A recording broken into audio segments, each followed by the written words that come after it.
Père et du Fils et du Saint-Esprit. Amen. Chers frères et sœurs, en ce dimanche, l'Église nous propose cette lecture du bon Samaritain. En effet, ce passage de l'Évangile est tant connu par chacun d'entre nous. Mais la question, est-ce que nous mettons en pratique ce que le Christ nous enseigne? En effet, à travers cette parabole, le Christ montre que, bien sûr, qu'il y a eu la loi, il y a eu l'ancienne alliance, mais il nous pousse pour aller plus loin. En effet, dans la loi, c'est mis qu'il faut aimer son proche, mais ce proche était de la même tribu. Et là, le Christ nous dit d'aller plus loin, de réussir à aimer chacun d'entre nous, même son ennemi. Or, ce qui n'est pas possible à l'homme est possible pour Dieu. Cela veut dire que nous avons à faire confiance à Dieu, qu'il faut laisser cette place à Dieu pour agir dans notre vie. En effet, Dieu comble les lacunes et nous donne cette possibilité de finalement, si on ose, si on a cette foi, si nous avons cette confiance, de nous dépasser et de réussir à aimer. Et vous voyez, il y a un petit détail que le métropolite Antoine de Souroge, Monseigneur Antoine Blum, montre dans ce passage. En effet, il est dit qu'il y avait ces personnes, en fait, chaque personne descendait de Jérusalem pour aller à Jéricho. Jérusalem qui est ce lieu de prière, là où il y avait le temple. Donc, ces personnes revenaient de la prière. Et nous voyons que cela nous concerne tous. En effet, nous sommes réunis pour prier, nous sommes réunis pour célébrer cette liturgie. Et dans cette prière, qu'est-ce que nous apprenons? C'est de mettre en pratique tout l'enseignement de l'Église, tout l'enseignement du Christ. Que ce n'est pas juste des prières avec nos lèvres, que ce soit des prières qui soient incarnées. Et ça veut dire que lorsque nous sortons de l'Église, que nous allons dans le monde, que nous vivons notre foi au quotidien, ce n'est pas juste dire « j'ai célébré la liturgie », mais c'est de rendre vivant cela. Et de rendre vivant cela, c'est bien sûr d'aimer Dieu. Mais si nous aimons Dieu, nous aimons ses créations.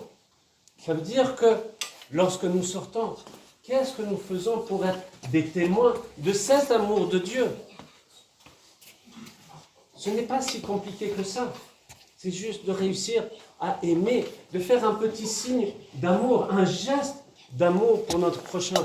Combien de fois ça nous est arrivé où nous sommes pris dans notre stress du quotidien, quand nous sommes dans ces soucis, et qu'une petite parole, un petit geste, fait que cela me remonte le moral, me donne le courage d'affronter ce que je dois vivre.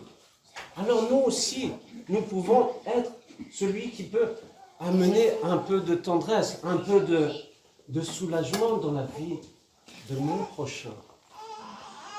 Et vous voyez, les pères de l'Église poussent plus loin cette interprétation de ce passage de l'Évangile et montrent que finalement, ce bon Samaritain, c'est le Christ lui-même.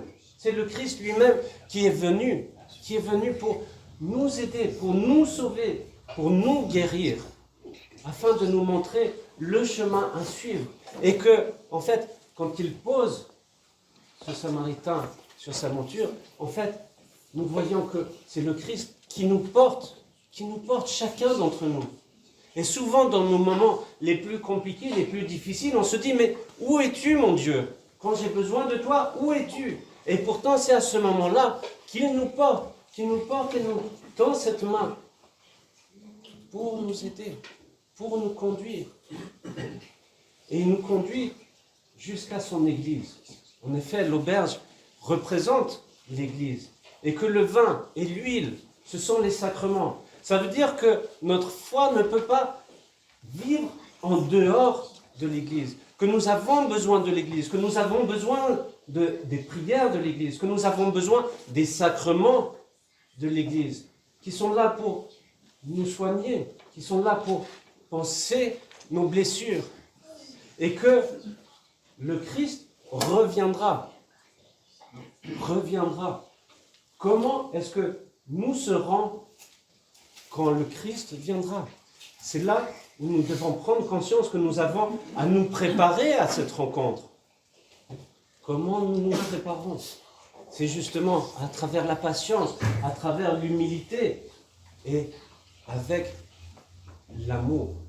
Sans l'amour, nous ne sommes rien, comme nous dit saint Paul. Alors, chers frères et sœurs, méditez ce passage de l'Évangile, incarnez cet enseignement du Christ qui nous dit « Aime Dieu, aime ton prochain, mais aussi aime ton prochain comme toi-même. » Pas d'une façon égoïste ou d'une façon égocentrique. Non, c'est de savoir que ce qui est bon pour moi, c'est d'être avec Dieu, de vivre dans l'Église, de vivre à travers les sacrements et de vivre cet amour et de transmettre cet amour par l'intercession de tous les saints. Amen.